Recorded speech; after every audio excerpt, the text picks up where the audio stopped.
آئیے بچوں، آج میں آپ کو ایک سرخ مزے والے کی کہانی سناتی ہوں۔ ایک جنگل میں ایک شیر بیمار پڑ گیا۔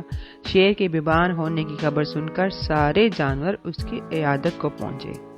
شیر بہت خوش ہوا، لیکن لومڑی کو غائب دیکھ کر بولا، لومڑی کہاں ہے؟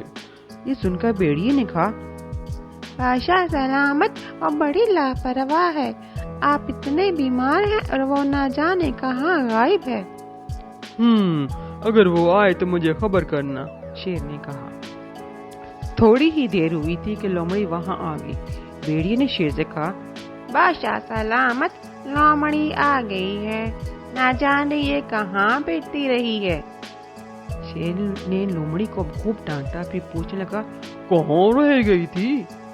لومڑی کہنے لگی، حضور، چونکہ آپ بیمار ہیں اس لیے میں آپ کے لیے دوا تلاش کر رہی تھی، یوں مجھے آنے میں دیر ہو گئی۔ شیر اس کی بات سن کر بہت خوش ہوا اور بولا، تو پھر کیا دوا ملی تمہیں؟ اس پر لومڑی نے کہا، حضور، مجھے معلوم ہوا ہے کہ بھیڑیے کی پنڈلی میں ایک دانے کے برابر کوئی چیز ہوتی ہے، وہ آپ کے لیے بے حد فائدہ مند رہے گی، شرط یہ ہے کہ ایسے آپ خود نکالیں۔ اس کی بات ختم ہوتے ہی شیر نے اپنا پنجہ بھیڑیے کی پنڈلی میں گاڑ دیا اور یوں بیچارہ بھیڑیا لہولہان ہو گیا۔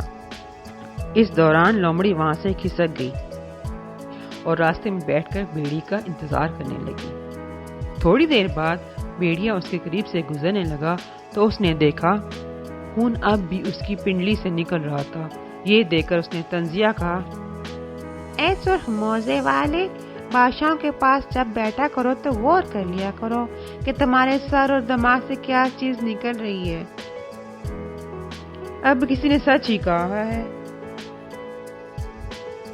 کہ کسی اور کے لیے کبھی بھی برا نہیں سوچنا چاہیے، ورنہ کبھی کبھی انسان خود اس میں پھنس جاتا ہے۔ بلکہ ہر بات سوچ سمجھ کر کریں، ایسی بات کریں جس سے آپ کو بھی اور دوسروں کو بھی فائدہ ہو، نقصان نہ ہو۔